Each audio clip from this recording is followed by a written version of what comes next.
Hi everyone, and welcome to Katrina's Consciousness. On this show, I'll be teaching you about important issues going on in our world that need awareness brought to them. On today's episode, we'll be learning about ocean acidification and marine pollution. Living in our area, this is a really relevant issue, so let's go! Hello everyone. As you know, we have the big topic of marine pollution and ocean acidification to cover today. So, let's start off by learning the basics of marine pollution. Scientist Katrina here, about to hit you with some facts. The ocean is deep. Okay, well, that's a bit obvious. But it's because of that humans didn't think until 1972 that polluting the oceans could have any effect on us. There's so much ocean, we didn't think that we could waste it. We dumped everything from sewage to oils to radioactive waste straight into the ocean. Then, in 1975, the London Convention was passed. The London Convention prevents pollution of the sea by restricting what we can dump into waterways. This is also the first set of rules that was ever set in the US to protect the ocean. In 2006, we updated these rules into a new set called the London Protocol. This basically restricted more things that can no longer be dumped into the ocean. However, just because now that we have these rules protecting our waterways, it doesn't mean that marine pollution can be resolved. It's still a huge problem.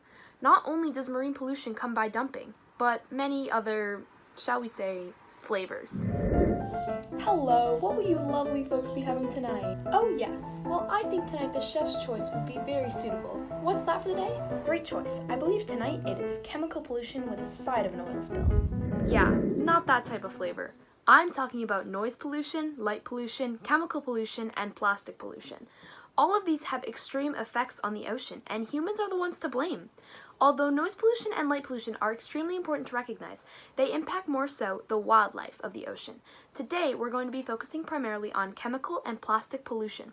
But I do strongly encourage you to look into noise and light pollution and its links to the ocean life if you do wish so.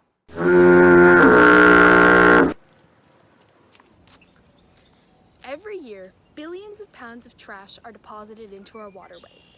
Majority of these pollutants come from human activity. This is especially common along the beaches and coastlines. There are currently 5.25 trillion pieces of plastic in our ocean.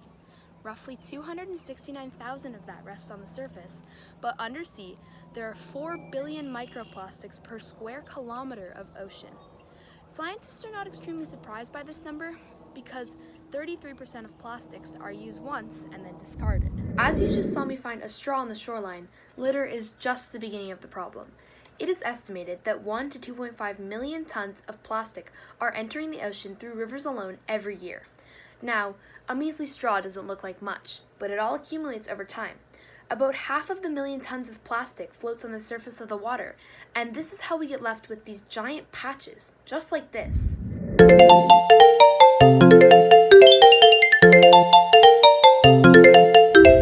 That's the Great Pacific Garbage Patch, also known as the Pacific Trash Vortex. This patch is divided into two parts, one part located between California and Hawaii, and the other part located between Hawaiian Islands and Japan. Discovered in 1945, this patch is a bunch of garbage accumulated from Asia, South America, and North America. About 54% of this plastic is land-use plastics that accumulate from many countries, but another 20% of this is fishing supplies, such as nets and lines. Cutting back on our single-use plastics is really important, but that's not the entirety of the problem. Plastic also dissolves into tiny pieces called microplastics. These now have a really high concentration in the water that is only increasing, and we can find 1.8 trillion pieces of them. With 1.8 trillion pieces of plastic in the ocean, it can seem nearly impossible for us to even begin to fix this. 1.8 trillion pieces works out to about 250 pieces of plastic per human being on the planet.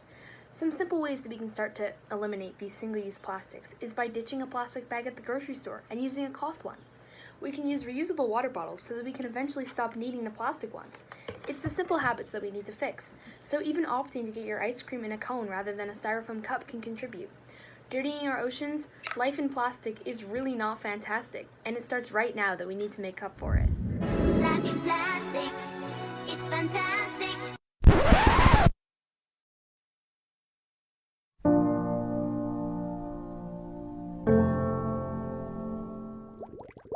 Another great factor to marine pollution is non-point source pollution. This is referring to runoff, farming, vehicles, and septic tanks. On the other hand, there is point is referring to pollution coming from an event that we could target, such as a chemical or oil spill. Runoff from water treatment plants is also point source pollution. These are both great factors to ocean acidification. The ocean absorbs 30% of carbon emissions. Over time, this takes a toll on the waterways, and the pH is lowered by the absorption of carbon dioxide from the atmosphere. This is ocean acidification. Since the Industrial Revolution, the concentration of carbon has only increased, which does have a bit of advanced science behind the absorption of it.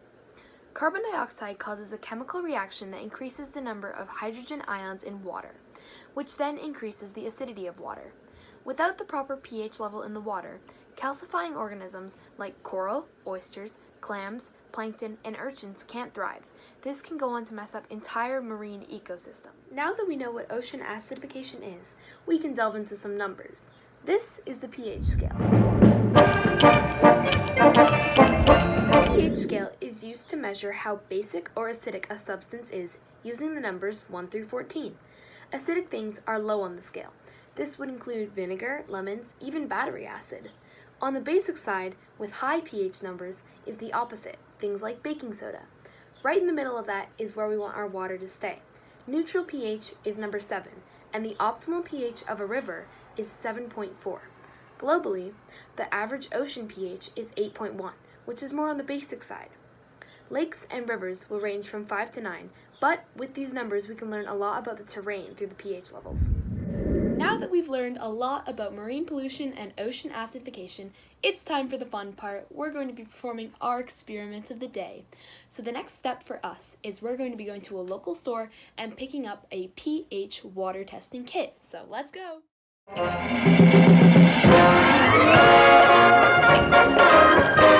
Okay, so now we have secured our pH testing kit.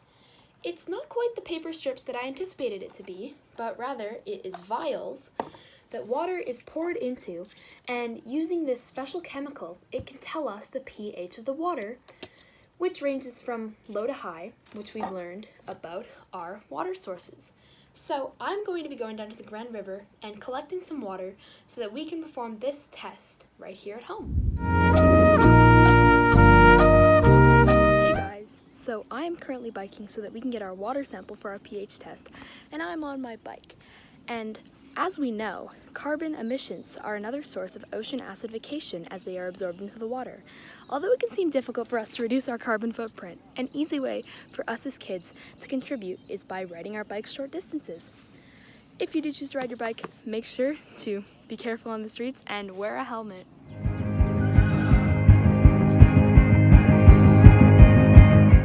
Now that we have got the water sample, let's go back and test it out. You're back with scientist Katrina now, and although it can seem super easy to just want to jump into the procedure when doing an experiment, it is very important that you understand the steps that you are going to be undergoing before we jump right into the experiment. So, we have our pH kit, and we have our water sample, but do we know what we're doing? No, we do not. So luckily, we've got our handy-dandy procedure. So, for this pH test to be accurate, we do have to be aware that the chlorine level must be below 5 and the bromine level must be below 11. Now, because this is from the river, there is no chlorine. We don't have to worry about that. Step 1. Remove cap from the tube marked pH. Rinse tube. That's this tube with the red cap. We'll be rinsing out the tube.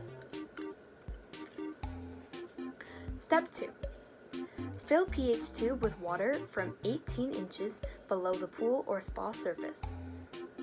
Spill water from tube until level with line under pH marking on tube. We got this water from the middle of the river so that it will be an accurate test, and then we're going to fill this tube up until this marker. Step 3. Remove cap from phenol red solution. Place nozzle of phenol red bottle directly over opening in pH tube and squeeze 4 drops of solution into pH tube. We've got our red solution. We'll be opening that up, being very safe with it because it is a chemical, and inserting that into the water-filled tube. And step 4, place cap on pH tube and invert tube several times to mix phenol red solution and water. Invert, turning it upside down, shaking it up so that it's all mixed. And 5, compare tube color with adjacent color markings to determine pH. That's what these colored plastics mean. So, I think now that we know the procedure we're going to be undergoing, it's time for us to show the experiment. Do you guys have any predictions on how this is going to turn out? We have the pH test ranging from 8.2 to 6.8. Personally, I think that going into this experiment, we're going to get a pH of 7.8 from the river water. But what do you guys think? Make your predictions now, and let's go do this experiment. For the purposes of the research, we're going to be conducting the test twice.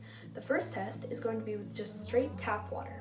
This is the ideal measurement where we're going to get a control 0 test. And ideally, this will give us a 7.6 pH, which is exactly where it should be. And then we're going to be able to compare this number to the river water. So let's go. Our control test is done, and we are getting a reading of the ideal 7.6 in the water. This is just the straight tap water, and now let's try it with the river water.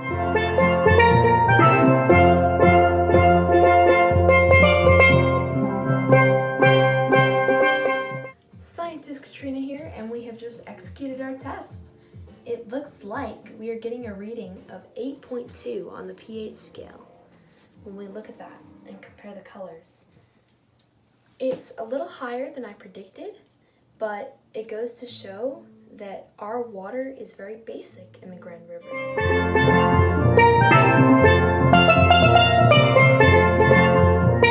After handling any chemicals, including those in this pH test, it is crucial that you wash your hands, so please do so with me. The high pH we've discovered in our water isn't even a bad thing. High pH in water shows an abundance of minerals, and at this level there's no risk of even scale buildup in pipes. We won't see drastic negative effects because of our water pH, but the most acidic water on Earth is right smack down in between the parts of the Great Pacific Garbage Patch. Funny, isn't it? Scientists are further investigating claims, but many organizations are moving forwards and trying to make a change starting today. In 2022, Canada has said that we are going to be eliminating 6 main single-use plastic items, including plastic cutlery and plastic grocery bags. This is one way we're contributing. But what else do you think we can do? Do you think that you can tell your families about the new info you've learned? What is your next step to help out the marine ecosystems? Yeah, a lot of the problems were induced by humans, but now it's up to us to solve them.